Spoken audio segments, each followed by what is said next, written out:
дар ҳамоиши оҳангарон дар ноҳияи Ашт эълон шуд ки як маҳаллаи оҳангарон бо дӯкону растаҳо таъсис диҳанд. Даҳҳо оҳангар аз ноҳияи Ашт, Хуҷанду Истарафшану Ҳисор ва Ботканти Қирғизистон дар ҳамоиши сеюми оҳангарон дар шаҳраки Дӯстӣ рӯзи 27 август ширкат карданд. ҳосили заҳмати онҳо дар маърази намоиш гузошта шуд. Зариф Мирдадо, раиси ноҳияи Ашт гуфт, ба хотири бақои касби аҷдодӣ ва ҷалби сайёҳон ҳукумати ноҳия омода аст барои ин кор замин ҷудо кунад.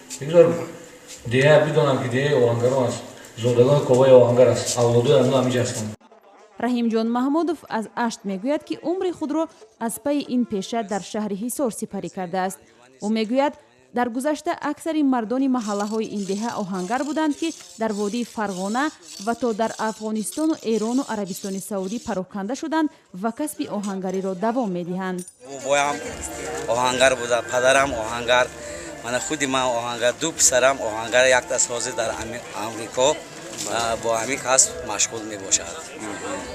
Ин анъана давом дорад. 7 пушта мо аз пушти ҳамин оҳангарӣ ном хӯрда ва фарзандонро тарбия карда омода истодаанд.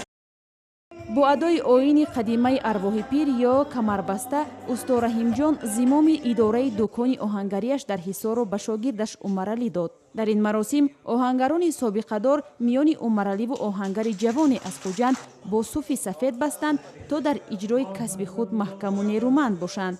14 сола кӯдакак будум, дасти устозм ба шогирд шудам.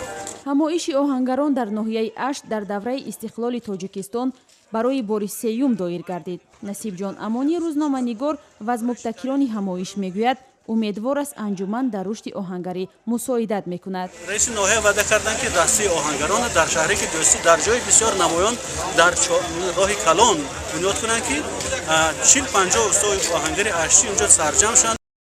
ин касб ба ҷуз Ашт дар минтақаҳои гуногуни кишвар аз ҷумла Панҷакенту Спитамен, Ҳисор ва Истарафшану Кӯлоб низ равнақ дорад.